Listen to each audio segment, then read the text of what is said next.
नमस्कार। आज का हमारा टॉपिक वहीं जहाँ पे हमने छोड़ा था उसी से आगे हम लोग स्टार्ट करते हैं। ठीक है।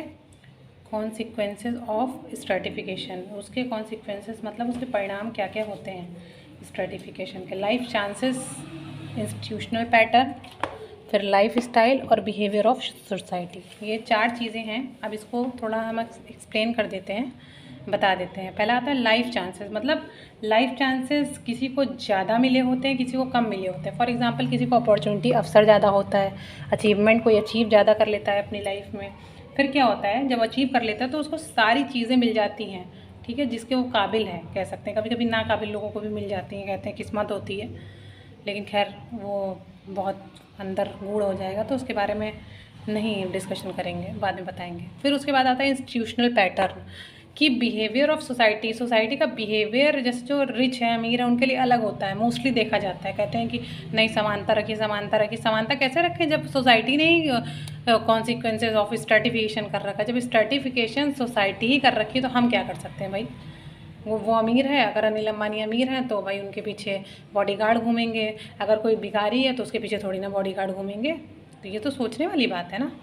फिर नेक्स्ट आता है लाइफ स्टाइल, जिसका फिर वही चीज़ घूम घूम के करनी है। ठीक है, लाइफ स्टाइल जिसका अच्छा है तो फिर ठीक है, नहीं अच्छा है तो भाई दबा कुचला आदमी है, क्या करना है। फिर बिहेवियर ऑफ सोसाइटी हो गया। फिर वैल्यूज़, एटीट्यूड्स और आइडियोलॉजीज़, इसमें सेट ऑफ बिलीव्स होते हैं, वो अलग अलग लोगों के लिए अलग अलग बनते हैं। अगर आदमी सही नहीं है तो उसके लिए सही बिलीव्स और सही चीज़ें नहीं बनेंगी, सीधी सी बात है।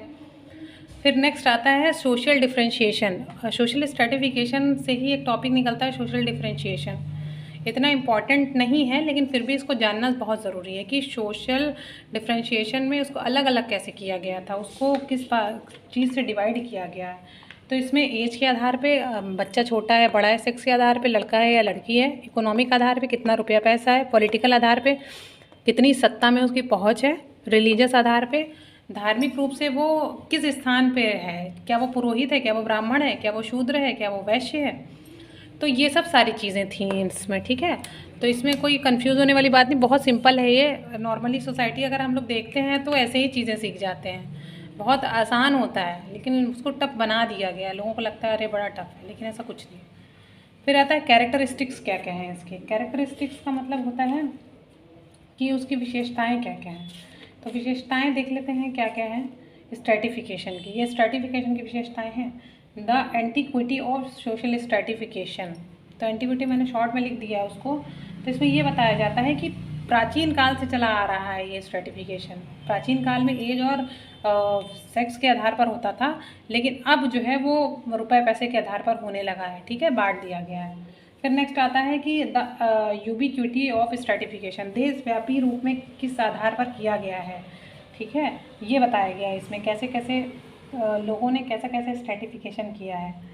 ठीक, फिर उसके बाद आता है the social patterning of stratification, क्या पैटर्न रहा था उसका स्ट्रेटिफिकेशन का, नॉर्म्स क्या रहे थे, सैंक्शन का मतलब क्या क्या उसमें रुकावटें, क्या क्या उसमें दंड लगाए गए थे, क्या क्या उसके नियम थे, क्यों ज़रूरत पड़ेगी हर एक जनरेशन को, क्यों ज़रूरत पड़ी भाई, सीधी बात है।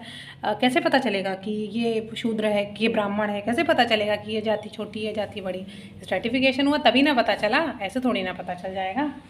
फिर the inherent instability of social arrangement, इसमें स्टेबिलिटी थी ही नहीं, इसीलिए अरेंज किया गया कि